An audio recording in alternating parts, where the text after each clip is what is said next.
Hey, what's up, everybody? Welcome back to another episode of Brian's Jerky Journey. This is going to be episode number 48. Sure feels great to get to 48. How much more we'll do, we'll see when I'm through. But one thing's for sure, I am your one and only host and the place to be, the notorious Brian G. So, as I mentioned in a release video, I posted a National Jerky Day video, which is today is the day after National Jerky Day. The next product that we're going to review is what is considered the nation's first jerky store, Temecula House of Jerky. I hope you guys don't mind the layout. So basically I'm in the same room. Now I'm just kind of angling the corner, another corner here. So you basically see me do reviews here, and you see me do reviews down there. So now I'm just going to angle it out and do reviews in this angle. So let me know what you think about that. So yeah, we talked about the Temecula House of Jerky a couple weeks back when I got that, did a launch video for that. They are based out of Temecula, California, and the packages that they sent me are the Carolina Reaper beef jerky, black pepper, and Chipotle Bourbon. So, and it is a house jerky brand. So, as most of you know, they are House of Jerky franchises all across the country. In my area of the Northeast of the United States, the closest one we have to this is, for me, it probably stuck right in the middle of down Cape Cod region and then up in the White Mountain regions of New Hampshire. They have stores that have House of Jerky. Although the one down the Cape, I remember now, was Beef Jerky Outlet specific. So actually, I stand corrected. The closest House of Jerky based location to me is up in the White Mountain region in the name's slipping my mind right now, but it's basically, if you guys are familiar with Storyland, up in Conway, North Conway, New Hampshire, has a House of Jerky in that right in the downtown area. So I've been told about that in the past. I've driven by it when I was down up that area last year, almost a year ago last year. So, but yeah, so the Carolina Reaper, which I've had multiple variations of it. As you can see here, dry sailed, which looks really nice. Got a moisture pack right there. So there's actually no nutritional information on these packages that I can see. They are all 2-ounce packages, and they do have an ingredient listing for them. So let's dig into it. What I'll do is I'll start off. I like to do mid-range, so I'll go like mild to hot to start, hot in the middle, and then more on the sweet to end on a good note. So let's start off first with the black pepper. Dig into that. Tear packs right there. So Tenderness texture initial set. So the vacuum sealed aspect lends well to it maintaining its freshness. As you're opening it up, you get a nice whiff of the flavor coming out. There's a little bit of condensation inside the bag, which is, again, lends to the fact that it was vacuum sealed, so it locked it in. So these are a nice thick piece here. Tears fairly easily, which you'd kind of expect from it being vacuum sealed. A little bit of whiteness in there indicating some dryness, but that's fine. But easy to tear, so that's good. Little bit of moisture on the fingers, which again you come to expect given the fact that it was vacuum sealed. So and a nice scent, initial scent to it. So I'm going to give it a 4. So taking kind of a closer scent, it's funny. It's called black pepper, but it's almost got a sweetness aspect to it. So you don't know if you kind of did it as a blind taste test, and just gave somebody it, you might think it's going to be something sweet, but it'll probably have more of a kick in it, and you can actually see you can't really see it as well, most likely from the video, but there are some elements of black pepper in here. Some of which are sticking to my hands as well. See right there, but it's got a nice smell. I'm going to take a whiff, smell it. So it's a nice smell. So I'll give it a 4 as well for scent and smell, and let's see how it chews and tastes. Going in with a little thicker piece to start. So it's like that. You can start to get a little bit of that black pepper taste to it, but not anything that's really overwhelming. It's got a nice little smoky aftertaste as it's going down the throat.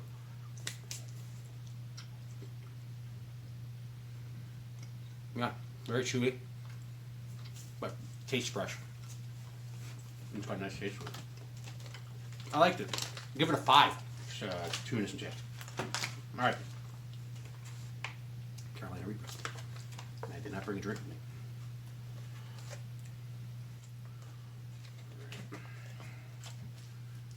I'm gonna actually pause this. Okay, so I'm back here. I just had to pause there for a second. I wanted to get a drink real quick, just to be safe. So basically, right outside that door is my hallway, and then another door through that goes to my garage. And as you go right into my garage, I have a little beer fridge. I like to call it a dorm fridge. Not the fridge that I used back in college, which ironically enough, this last month was 20 years since I graduated college, which is crazy. But my brother-in-law had his dorm fridge, and he gave it to us when we moved in here. So that's basically where I keep my beer, and lately, so I usually keep all my beer down there, but it's now been a mix of beer and energy drinks that I keep down there. Basically been stockpiling energy drinks during this pandemic, so I'm always kind of, I'm using like a handful upstairs and then replenishing it from the downstairs, and then adding 2 to 3 at a time every so often. So I have it's kind of a mix of that, some lemonade, and some beer. And the beer that I grabbed from here is the Wachusett Blueberry. Highly recommend that. It's a local beer, it's based out of, it's New England based. It's a blueberry ale, which I like. I've been drinking this for a while, and I do like it in a frosted glass with blueberries, but there's no blueberries in this bottle. So I'm going to use that to offset any heat I might get from the Carolina Reaper. Let's dig in and see. Nice little tear pouch there. Tenderness, texture, initial scent.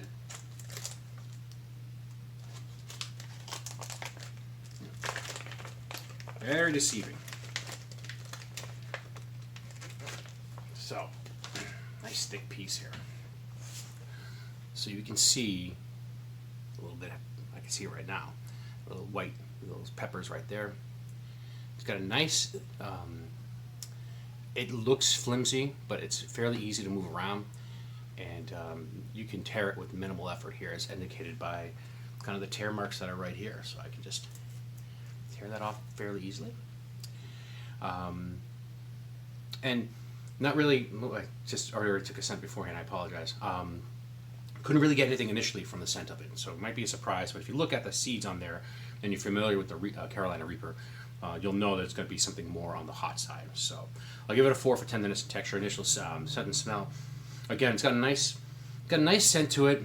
You can smell, it smells almost a little like there's going to be a little bit of a heat kick to it. So I like that as well. I'll give it a 4 as well for scent and smell, and let's see how it chews and tastes. Oh. Oh, this has heat.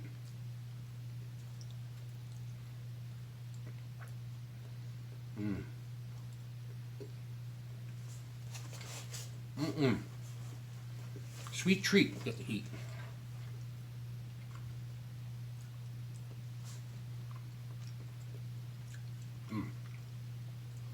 Okay, let it simmer a little bit.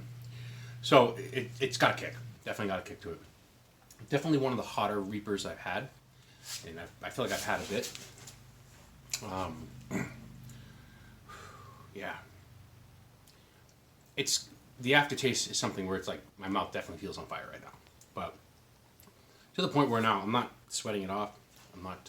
I'll take a drink right now, just to kind of balance it because I need to get on to the next one. But I liked it. I'll give it a 4. So 4 across the boards there. And then the last one is the Chipotle Bourbon beef jerky, and again, stick into that. It's 2-ounce packages. Do that right there. So it's just tenderness, texture, initial scent. And again, I really do like the quality of the package, how it's packaged. Definitely lends to a decent shelf life. This actually, this one is best by date February 27, 21. The Reaper, February 19, 21. That's a sell by date. And then this black pepper was February 25th, 21. So I'll note that in the description line down below. So yeah, tenderness section percent. This one's a little tougher to pull off, but again, nice thick. Looks almost like rawhidey. Oh, and just so you know, the beer fridge actually I keep some of my jerky that I refrigerate that I'm not able to finish in one sitting.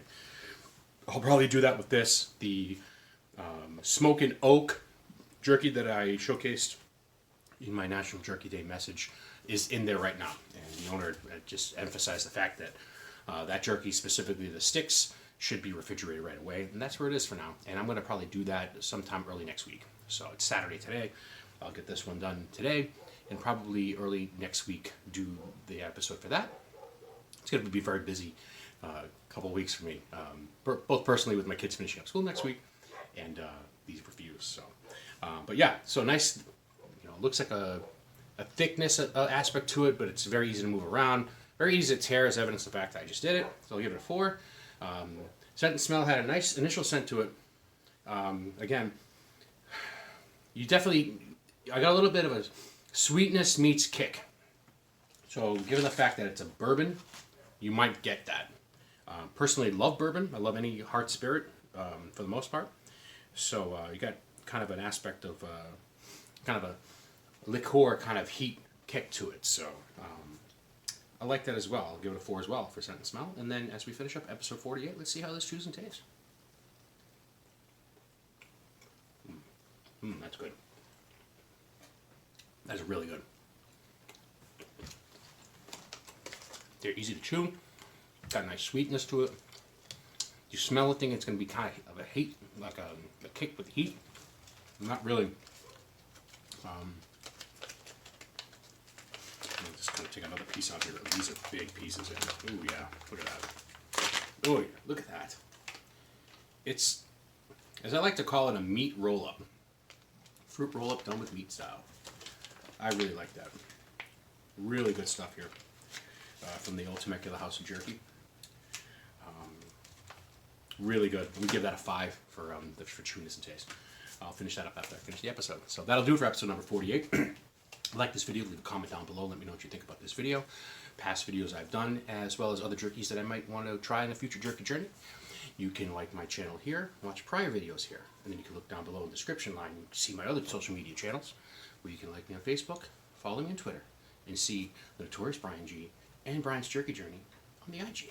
So that'll do it for episode number 48 of Brian's Jerky Journey, showcasing the old Temecula House of Jerky. Hope you enjoy this jerky journey with me, and you join me in the next one. Thanks. Brian's Jerky Journey is through. If you don't like jerky, go screw.